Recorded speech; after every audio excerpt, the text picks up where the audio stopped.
अगर आप एक आईपीएस ऑफिसर बनना चाहते हो, पूरा प्रोसेस जानना चाहते कि आईपीएस बनने का क्या प्रोसेस है, किस तरीके से आईपीएस बन सकते हैं, क्या करना पड़ेगा, तो दोस्तों आप इस वीडियो को पूरा अंत तक जरूर देखिए। आपको शुरू से लेके अंत तक पूरा प्रोसेस इस वीडियो में जानने को मिलेगा।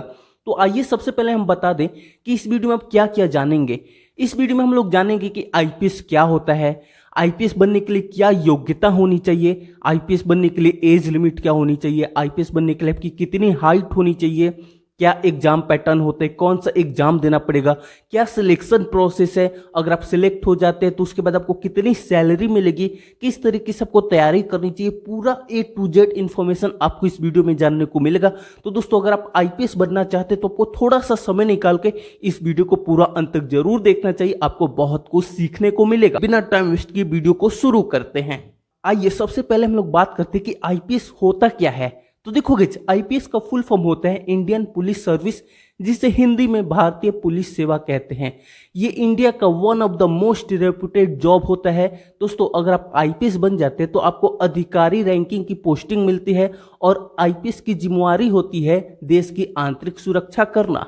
आईपीएस बनने के लिए आपको यूपीएससी सिविल सर्विसेज का एग्जाम देना हो, तो इसके बारे में हम लोग आगे डिटेल में जानेंगे। लेकिन उससे पहले हम लोग जान लेते हैं कि आईपीएस बनने के लिए क्या योग्यता होनी चाहिए। तो देखोगे आईपीएस बनने के लिए आपकी मिनिमम क्वालिफिकेशन ग्रेजुएशन होना चाहिए। ग्रेजुएशन आप किसी भी स्ट्रीम से कर सकते हैं, बीए, बीकॉम, बीएससी, बीटेक, आप कोई भी स्ट्रीम से अपनी ग्रेजुएशन कंप्लीट कर सकते हैं। बस ग्रेजुएशन आपकी मिनिमम क्वालिफिकेशन होनी चाहिए। बहुत सारे स्टूडेंट के मन में डाउट होता है कि कितने परसेंटेज मार्क्स होने चाहिए। तो देखोगे इसमें मार्क्स को लेकर कोई भी क्राइटेरिया नहीं है, चाहे आपने 70% लाए हो, चाहे आपने 40% लाए हो, अगर आप पास आए तो दोस्तों आप एलिजिबल हैं। आइए अब हम लोग जान लेते हैं आईपीएस बनने के लिए क्या एज लिमिट होनी चाहिए। तो देखोगे अगर आप आईपीएस बनना चाहते हैं तो जो आपकी मिनिमम एज है 21 साल होनी चाहिए, यानी कि 21st ईयर, और जो आपकी मैक्सिमम एज है 32 वर्ष होनी चाहिए। और इसमें जो रिजर्व कैटेगरी होते हैं उनको छूट दी जाती है। जैसे कि अगर आप ओबीसी से आते हैं तो आपको 3 वर्ष की छूट मिलेगी, तो आपका मैक्सिमम एज लिमिट 32 से बढ़ के 35 हो जाएगा। अगर आप SC ST कैटेगरी से बिलोंग करते हैं तो आपको 5 वर्ष की छूट दी जाएगी। इस तरह आपका मैक्सिमम एज लिमिट 37 वर्ष हो जाएगा और मिनिमम एज लिमिट सबके लिए सेम रहता है 21 वर्ष। एज लिमिट जानने के बाद अब हम लोग बात करते हैं हाइट के बारे में कि कितनी हाइट होनी चाहिए एक आईपीएस ऑफिसर बनने के लिए। तो देखोगे मेल कैंडिडेट के लिए मिनिमम जो हाइट होनी चाहिए 165 सेंटीमीटर होनी चाहिए और फीमेल कैंडिडेट के लिए मिनिमम जो हाइट होनी चाहिए 150 यानी कि 150 सेंटीमीटर होनी चाहिए। और अगर आप रिजर्व कैटेगरी से आते हैं तो इसमें आपको 5 सेंटीमीटर की छूट मिलेगी। अब हम लोग बात करते हैं आईपीएस बनने के लिए क्या एग्जाम पैटर्न होता है। तो देखोगे आईपीएस आपको बनना है तो जैसे कि मैंने बताया कि आपको यूपीएससी सिविल सर्विसेज एग्जाम देना पड़ेगा, जिसे यूपीएससी सीएससी भी कहते हैं। ये एग्जाम हर एक साल होता है। इसमें बेसिकली 3 स्टेज होते हैं। पहला प्रीलिम्स यानी कि प्रारंभिक परीक्षा, दूसरा मेंस यानी कि मुख्य परीक्षा, और तीसरा इंटरव्यू यानी कि साक्षात्कार। अगर हम लोग प्रीलिम्स एग्जाम्स की बात करें तो दोस्तों इसमें एमसीक्यू टाइप क्वेश्चन होते हैं और इसमें 2 पेपर होते हैं 2-2 100 नंबर के। इसमें आपको general studies and CSAT का 2 पेपर होता है और इसको आपको 2 घंटे में पूरे करने होते हैं और इसमें निगेटिव मार्किंग भी होती है। और एक और चीज़ आपको ध्यान रखना है कि ये जो प्रारंभिक परीक्षा होता है, जो प्रीलिम्स होता है, इससे आपकी मेरिट डिसाइड नहीं होती, ये सिर्फ क्वालिफाइंग होता है। अगर आप इसको क्वालिफाई करते हैं तभी आप आगे मेंस एग्जाम के लिए प्रिपेयर हो पाएंगे। अब हम लोग बात कर लेते हैं मेंस एग्जाम की। तो दोस्तों ये डिस्क्रिप्टिव टाइप पेपर होता है, यानी कि इसमें आपको ऐसे लिखने होते हैं और इसमें आपको टोटल 9 पेपर होते हैं और इसमें से जो 2 पेपर होता है वो लैंग्वेज का होता है और ये 300-300 नंबर के पेपर होते हैं और जो अलग से जो 7 पेपर होते हैं वो 250-250 नंबर के होते हैं।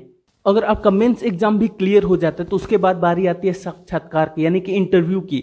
दोस्तों इंटरव्यू जो होता है 275 नंबर का होता है और इंटरव्यू के मार्क्स और जो मेंस एग्जाम के मार्क्स होते हैं इन्हीं को मिला के आपकी मेरिट डिसाइड होती है। उसके बाद जो फाइनल मेरिट लिस्ट आएगी तो अगर उसमें आपका नाम होगा, जैसी रैंक आएगी उस अकॉर्डिंग आपको पोस्ट मिलती है। अगर फाइनल मेरिट लिस्ट में आपका नाम आ जाता है तो दोस्तों आपका सिलेक्शन हो जाता है। उसके बाद आपकी 6 माह की ट्रेनिंग होती है, जिसके लिए आपको लबासना ट्रेनिंग अकेडमी भेजा जाता है। एक चीज आपको और ध्यान रखनी है कि अगर आप जनरल कैटेगरी से बिलोंग करते हैं तो आप यूपीएससी का एग्जाम 6 बार दे सकते हैं। वहीं पे अगर आप ओबीसी से बिलोंग करते हैं तो दोस्तों आप यूपीएससी का एग्जाम 9 बार दे सकते हैं। वहीं पे अगर आप एससी एसटी से बिलोंग करते हैं तो दोस्तों आप यूपीएससी का एग्जाम जब तक आपकी एज लिमिट है तब तक यूपीएससी का एग्जाम आप दे सकते हैं। इतना तो हमने जान लिया। आइए अब हम लोग बात कर लेते हैं सैलरी के बारे में। लेकिन दोस्तों अगर आप इस वीडियो को अभी तक देख रहे हैं तो आप इस वीडियो को अभी लाइक करके चैनल को जरूर से सब्सक्राइब कर लीजिए।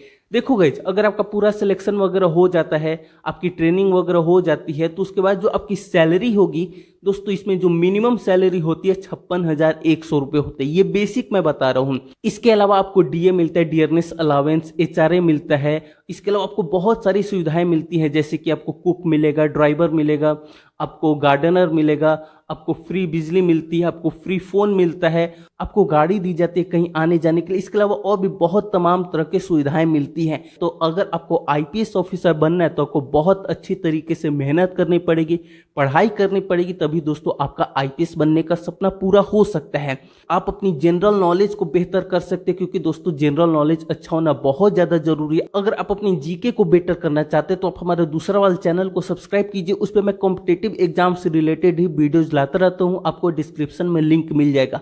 तो आई होप दोस्तों अब आपको समझ में आ गया होगा कि आईपीएस बनने के लिए क्या करना पड़ता है, क्या एग्जाम पैटर्न होते हैं, कितनी सैलरी होती है। लेकिन फिर भी अगर आपके मन में कोई सवाल है तो कमेंट करके जरूर बताइए, और कमेंट करके ये भी बताइए कि आप अभी किस क्लास में हैं।